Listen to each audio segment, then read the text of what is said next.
옛날 옛적에 가난한 과부가 살았고 그녀에게는 아들 잭과 암소 빌라이언서가 있었습니다. 젖소는 매일 아침 우유를 주었고 어머니와 아들은 그것을 바자회에서 팔았고 그렇게 살았습니다. 그러나 빌라이언서는 우유를 주지 않았고 음식이 없었습니다. 엄마는 소를 팔고 수익금으로 가게를 열기로 결정했습니다. 잭은 손에 고삐를 잡고 소를 시장으로 이끌었습니다. 그가 도착하자마자 멋진 노인을 만났습니다. 그는 잭의 소를 콩으로 바꾸고 싶다고 말했습니다. 그리고 이 말로 그는 주머니에서 이상한 콩 몇 개를 꺼냈다. 노인은 이 콩이 마법 같다고 말했습니다. 그들은 저녁에 심어야 하며 아침이 되면 하늘로 자랄 것입니다. 잭은 매우 관심을 갖고 동의했습니다. 소녀는 일찍 집에 돌아왔습니다. 어머니는 그가 전 지역의 젖소에게 약간의 불쾌한 콩을 주어서 매우 화가 났습니다. 그러나 잭은 노인의 말을 기억하고 할 일이 없다고 결정하고 마당에 콩을 심었습니다. 그는 다락방으로 올라가 슬프고 잠이 들었습니다. 아침에 잭은 일어나 마당에 있는 커다란 나무 같은 것을 보았습니다. 그리고 이것은 그의 콩이 싹이 트고 거대한 줄기가 하늘로 자랄 때까지 계속 위로 자랐습니다. 잭은 줄기 위로 뛰어올라 사다리처럼 올라갔습니다. 그는 마침내 하늘에 도달할 때까지 오르고 올라갔다. 그곳에서 그는 그를 거대한 성으로 이끄는 길고 넓은 길을 보았습니다. 잭은 문으로 가서 노크했습니다. 문이 열리고 키가 큰 여자가 문지방에 섰습니다. 두려움에 말을 더듬은 소녀는 아침 식사를 위해 무언가를 요청했습니다. 거인은 그를 들여보냈지만 그는 식인종이기 때문에 남편의 눈을 잡지 말라고 경고했습니다.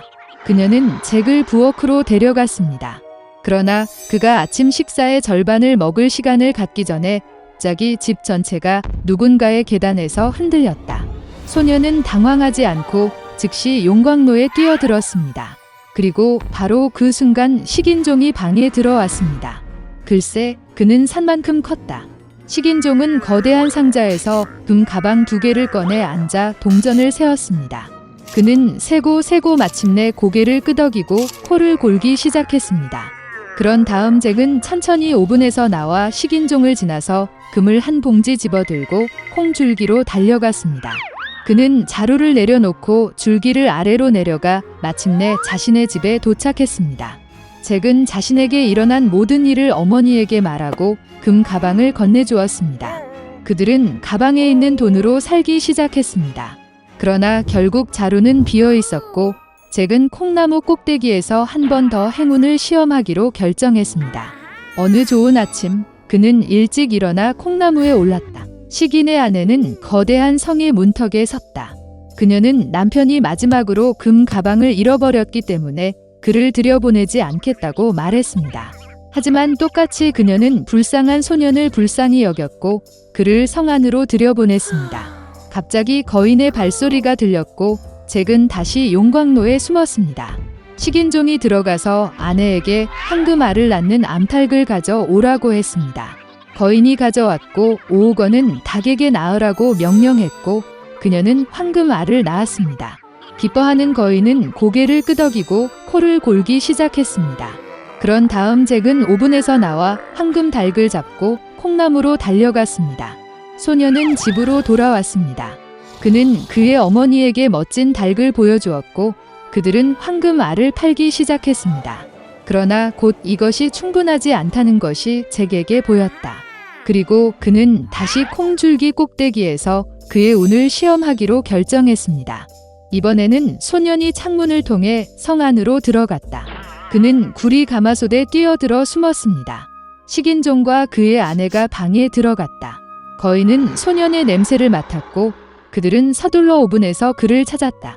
그러나 그는 거기에 없었습니다. 구석구석 수색했지만 구리 가마솥을 들여다 볼 생각은 없었습니다. 수색이 절실한 오우건은 아내에게 황금 하프를 가져다가 탁자 위에 올려놓으라고 명령했습니다. 식인종은 그녀의 아름다운 소리에 코를 골았다. 그런 다음 잭은 가마솥에서 조용히 나와 황금 하프를 잡고 문으로 달려갔습니다.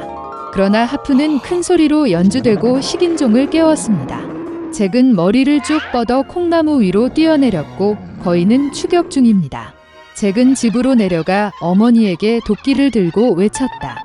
어머니는 손에 도끼를 들고 뛰쳐나갔고 소녀는 도끼를 잡고 콩나무를 자르기 시작했습니다. 오건은 줄기가 심하게 흔들리는 것을 느꼈고 멈췄다. 그런 다음 잭은 다시 도끼로 치고 콩나무를 자릅니다. 흔들리고 쓰러졌고 오건은 땅에 쓰러져 추락했습니다. 그날부터 잭과 그의 어머니는 다시는 빈곤을 알지 못했습니다. 그러나 소녀는 욕심 때문에 목숨을 거의 갚을 뻔한 것을 매우 미안했습니다. 그는 다시는 도둑질하지 않고 가족의 이익을 위해 열심히 일하겠다고 약속했습니다.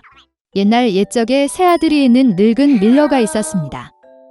밀러가 죽었을 때 그는 아들에게 당나귀 고양이를 남겨두었습니다. 노인은 방앗간을, 두 번째는 당나귀를 얻었지만 어린아이는 고양이를 가져가야 했습니다. 형들은 그를 비웃었지만 고양이는 그에게 부츠와 가방을 주면 동생을 부자로 만들겠다고 약속했습니다. 주인은 깜짝 놀랐지만 고양이의 부탁을 들어주었다. 고양이는 즉시 뒷다리에 부츠를 신고 자루에 귀리를 부어 어깨에 던지고 사냥을 시작했습니다. 숲에서 그는 가방을 열고 땅에 던지고 덤불에 숨었습니다. 오래 기다릴 필요가 없었습니다. 호기심 많은 토끼가 자루로 질주하고 귀리를 먹으러 올라갔습니다. 그리고 고양이는 그것을 기다리고 있었습니다. 그는 덤불에서 뛰어내려 자루를 조여 어깨에 메고 왕궁으로 갔다. 그 나라의 왕은 좋은 음식을 아주 좋아했습니다. 고양이는 그에게 깊이 절하고 토끼를 건네며 주인 인카라바스 후작의 선물이라고 말했습니다. 왕은 이 놀라움에 놀랐습니다. 고양이는 진짜 귀족처럼 몸을 굽혀 길을 쳤다. 다음 날 그는 다시 자루를 가지고 사냥을 갔다. 이번에 그는 2개의 뚱뚱한 자고를 잡을 수 있었습니다. 왕은 또 다른 즐거운 선물을 보고 기뻐했습니다. 몇 주 동안 계속해서 고양이는 왕에게 자고와 토끼를 계속 입었습니다. 그러나 그는 배고프고 쇠약해진 주인에게 이것에 대해 아무 말도 하지 않았습니다. 고양이가 궁전에서 공주를 보았을 때 그녀는 매우 아름다웠습니다. 고양이는 그녀가 주인에게 훌륭한 아내가 될 것임을 깨달았습니다. 그래서 왕은 마침내 후작을 만나고 싶었습니다. 고양이는 제 분소가 있는 산책을 위해 내일 그를 찾을 수 있다고 대답했습니다. 그리고 그는 전속력으로 공장까지 달렸습니다. 주인을 보고 고양이는 내일 강에서 수영해야 하며 그의 삶이 바뀔 것이라고 말했습니다. 다음 날 아침 물에 들어가 자마자 고양이는 옷을 집어 덤불에 숨겼습니다. 그 순간 왕실 마차가 길에 나타났습니다. 고양이는 길로 뛰어내려 허파의 꼭대기에서 소리쳤다. 날 구해줘. 도움. 마어키 더 카러베스가 익사합니다. 이 말을 듣고 왕은 후작을 물에서 꺼내라고 명령했습니다. 밀러의 아들은 2명의 경비원이 그를 강에서 끌어내어 따뜻한 물에 몸을 담그고 있을 때 매우 겁을 먹었습니다. 왕은 비단 옷차림을 가져오라고 명령했습니다. 밀러의 아들은 처음에는 거절했지만 자수 옷을 너무 좋아해서 왕실 의상을 기꺼이 입었습니다. 왕은 그를 아름다운 공주가 앉아있는 마차로 초대했습니다. 밀러의 아들은 멍청했지만 더 이상 고민하지 않고 마차에 탔습니다.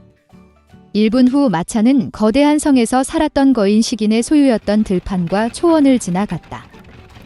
고양이는 시간을 낭비하지 않았고 영혼은 마차 앞쪽으로 달려가 초원으로 향했습니다. 그곳에서 수학자들은 이마에 땀을 흘리며 일하고 있었습니다. 그는 그들에게 이 들판이 카라바스 후작에 속한다고 말하라고 요청했습니다. 그렇지 않으면 사악한 식인종이 그들을 먹을 것입니다. 깜짝 놀란 사신들이 대답하기 전에 왕의 마차가 세웠습니다.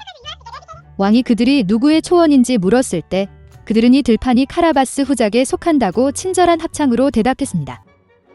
한편 고양이는 식인의 성으로 곧장 갔다. 고양이의 손재주로 그는 돌담을 뛰어넘어 성 안으로 들어갔다. 식인종은 다양한 요리가 가득 찬 큰 테이블에 앉아 있었습니다. 장화를 신은 고름을 보고 그는 그런 뻔뻔스러움에 크게 놀랐다. 고양이는 거인을 놀리기 시작하고 사자가 될 수 없다고 말했습니다. 고양이가 이 말을 할 시간을 갖기 전에 식인종은 털이 많은 갈기를 가진 거대한 사자로 변했습니다. 고양이의 영혼은 두려움 때문에 그의 부츠에 들어갔지만 그는 그것을 극복하고 식인종은 결코 쥐로 변할 수 없다고 말했습니다. 끔찍한 사자가 사라지고 그 자리에 작은 쥐가 나타났습니다. 그리고 그것은 고양이에게 필요한 전부였습니다. 눈 깜짝할 사이에 그는 쥐를 잡고 잡아먹었습니다. 바로 이때 왕실 마차가 성안뜰로 차를 몰았습니다. 마차 문을 열고 고양이는 정중하게 몸을 굽히고 마어키 더 카러베스의 성에 있는 모든 사람들을 만나서 기뻤다고 말했습니다. 이 말에 놀라움으로 누가 더 무감각했는지 말하기는 어렵습니다. 이미 아무것도 이해하지 못한 왕이나 밀러의 아들. 고양이는 손님을 테이블로 데려갔습니다. 저녁 식사가 끝날 무렵 왕은 후작이 참으로 매우 합당한 사람이므로 거의 그의 딸을 아내에게 줄 것이라고 말했습니다. 공주는 젊고 잘생겼고 그 외에도 부자 후작을 정말 좋아했습니다. 곧 그들은 결혼식을 올렸습니다. 그래서 밀러의 아들은 공주와 결혼하여 왕자가 되었습니다. 그들 모두는 그 후로 행복하게 살았습니다. 특히 하이 부츠를 신고 자랑스럽게 궁전을 걷는 고양이.